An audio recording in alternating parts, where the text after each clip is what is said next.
Bypoll వార్కు గులాబీ party ready అవుతోంది. Narayan Khed Warangal ఉపపోరును challenging గా తీసుకున్న అధికార పార్టీ తాము చేపట్టిన అభివృద్ధి పనులనే ప్రచార అస్త్రాలుగా చేసుకుని ముందుకు వెళ్లాలని భావిస్తోంది. మరోవైపు నామినేటెడ్ పదవులతో ఇతర పార్టీల నేతలకు గాలం వేసే పనిలో పడ్డారు కారు పార్టీ నేతలు.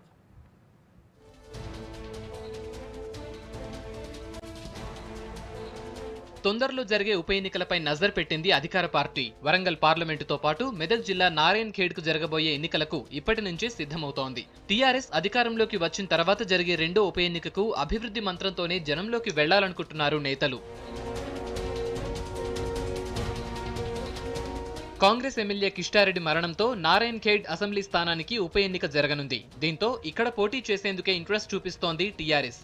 ఇప్పటికే నియోజకవర్గంలో అభివృద్ధి పనులకు శంకుస్థాపనలు చేస్తోంది. నియోజకవర్గంలోని గాయత్రి షుగర్స్ కు చెందిన బకాయిలను క్లియర్ చేసిన సర్కార్ 800 కోట్లతో వాటర్ గ్రిడ్ పనుల్ని చేపట్టాలని చూస్తోంది.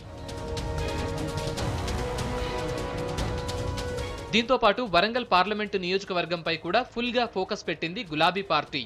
కడియం రాజీనామాతో ఖాళీ అయిన స్థానాన్ని మళ్లీ తమ ఖాతాలో వేసుకునేందుకు ట్రై చేస్తోంది. డబుల్ బెడ్రూమ్ స్కీమ్ తో పాటుగా వరంగల్ ను స్టేట్ సెకండ్ క్యాపిటల్ గా చేస్తామని చెబుతూ జనాన్ని ఆకట్టుకునే ప్రయత్నం చేస్తోంది.